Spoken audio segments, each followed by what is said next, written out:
আসাম বিশ্ববিদ্যালয়ের ইতিহাস বিকৃতি তথা বরাকবাসীকে অপমান করার অভিযোগে অধ্যাপক প্রশান্ত চক্রবর্তীর বিরুদ্ধে মামলা দায়ের করল যৌথভাবে বিডিএফ এবং বিএনএস।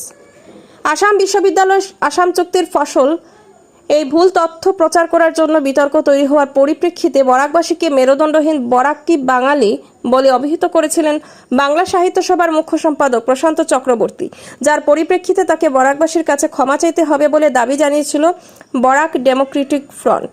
কিন্তু ঘটনার প্রায় এক মাস অতিবাহিত হওয়ার পরও তেমন কোনো উদ্যোগ দেখা যায়নি তার তরফে। তাই বরাক তথা রাজ্যের বাঙালিদের অপমান করার অভিযোগে তার বিরুদ্ধে শিলচর সদর থানায় মামলা দায়ের করল বিডিএফের অপর আহ্বায়ক ঋষিকেশ দে জানান, বাংলা সাহিত্য সভার কাছাড় জেলা কমিটি এই অধ্যাপকের বক্তব্য তার ব্যক্তিগত মতামত, এর সাথে সংগঠনের সম্পর্ক নেই বলে দায়সারা বক্তব্য দিয়েছে। ঋষিকেশ বলেন, বিডিএফ চায় না বরাক উপত্যকার বাঙালিদের মধ্যে কোনো বিভাজন বা ভুল বোঝাবুঝি হোক।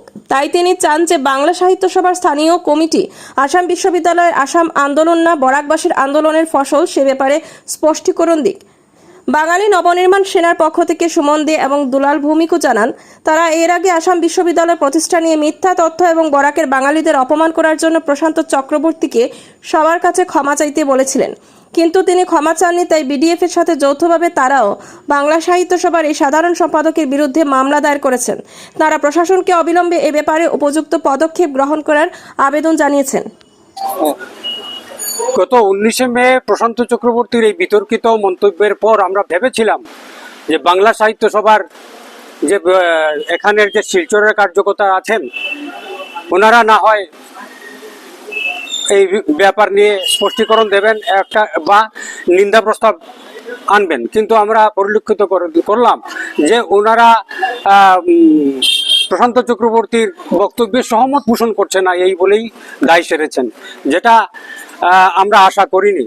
এবং প্রশান্ত চক্রবর্তী তো নয়, এই ব্যাপারে আক্ষেপ তো নয়, উল্টো মেরুদণ্ডহীন এবং বরাকিয়ান আখ্যায়িত করেছেন। আমরা বিগত দিনে দেখেছি এই প্রশান্ত চক্রবর্তী গামছা জোড়া দিয়ে একটা সাংস্কৃতিক একটা বিড়ম্বনার করেছিলেন এবং পরবর্তীতে তিনি ক্ষমাও চাইতে বাধ্য হয়েছিলেন। এইভাবে যে উদ্ভণ্ডালী কাণ্ড ওনার নতুন নয়, আমরা এতদিন অপেক্ষা করেছিলাম যে উনি এই ব্যাপারে একটা সদর্থক ভূমিকা নেবেন এবং হয়তো মুখ ফিসলে বলে ফেলেছেন এই ধরনের কথা থেকে তিনি আক্ষেপ অন্ততপক্ষে প্রকাশ করবেন, কিন্তু আমরা এতদিন অপেক্ষা করার পর যখন দেখলাম যে কোনো সাড়া নেই, তখন আর কি করব, আমরা আইনের আশ্রয় নিতে বাধ্য হব। এখন পুলিশই এই ওনার বক্তব্যের পরিপ্রেক্ষিতে আইনি ব্যবস্থা নেবে এই আশা রাখছি।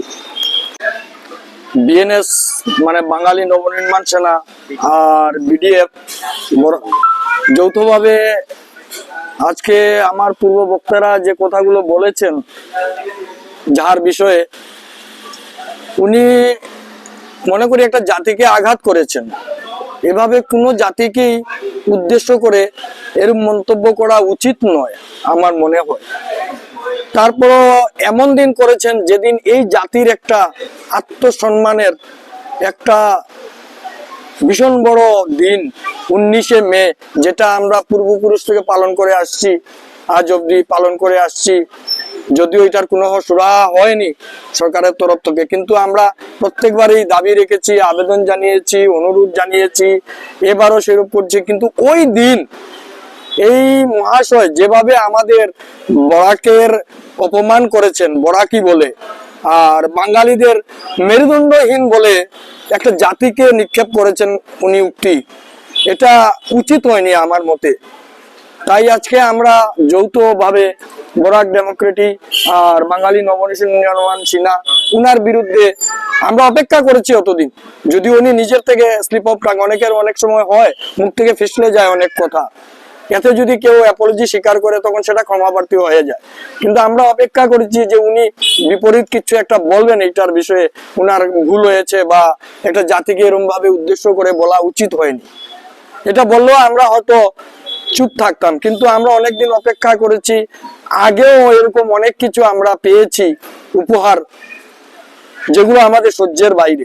আজকে তাই আমরা যৌথভাবে আজকে আইনের শরণার্থী হয়ে দাবি থাকবে উনি এটার জন্য ক্ষমা প্রার্থী হতে হবে। আর উনাকে অবিলম্বে যাতে প্রশাসন এই বিষয়ে উনাকে জিজ্ঞাসাবাদ করেন, গ্রেপ্তার করেন, করে উনাকে আমাদের কমসে কম বাঙালি জাতির একটা আত্মার শান্তির জন্য কমসে কম উনি যদি দুইটা কথা বলে ক্ষমা প্রার্থী হন তো আমরা সন্তুষ্টি নেব। গত 19শে মে বাংলা সাহিত্যসভার সাধারণ সম্পাদক প্রশান্ত চক্রবর্তী আসাম বিশ্ববিদ্যালয়ে এসে বলেছিলেন যে আসাম বিশ্ববিদ্যালয় আসাম আন্দোলনের ফসল।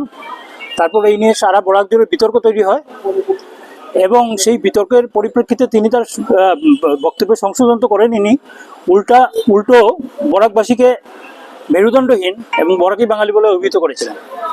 আমরা এইসবের পরিপ্রেক্ষিতে বিডিএফ এর তরফ থেকে জানিয়েছিলাম যে তাকে বরাকবাসীর কাছে ক্ষমা চাইতে হবে।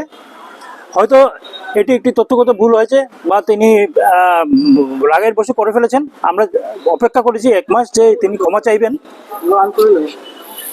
কিন্তু সেই ক্ষমা তিনি চাননি। ফলে আজ আমরা বাধ্য হয়ে সদর থানায় তার বিরুদ্ধে একটা মামলা দায়ের করলাম বিডিএফ এর পক্ষ থেকে এবং বরাক নির্মাণ সেনার পক্ষ থেকে যৌথভাবে আমরা বরাক নবনির্মাণ সেনার পক্ষ থেকে আমরা যৌথভাবে এই মামলাটা দায়ের করলাম। এর আগেও আরেকজন ব্রহ্মপুত্র উপত্যকার বুদ্ধিজীবী একই কথা বলেছিলেন, তখনও আমরা মামলা দায়ের করেছিলাম। সো এটাকে সামনে রেখে আমরা আজকেও মামলা দায়ের করলাম। আমরা আশা করব যে পুলিশ তার বিরুদ্ধে উপযুক্ত ব্যবস্থা নেবে।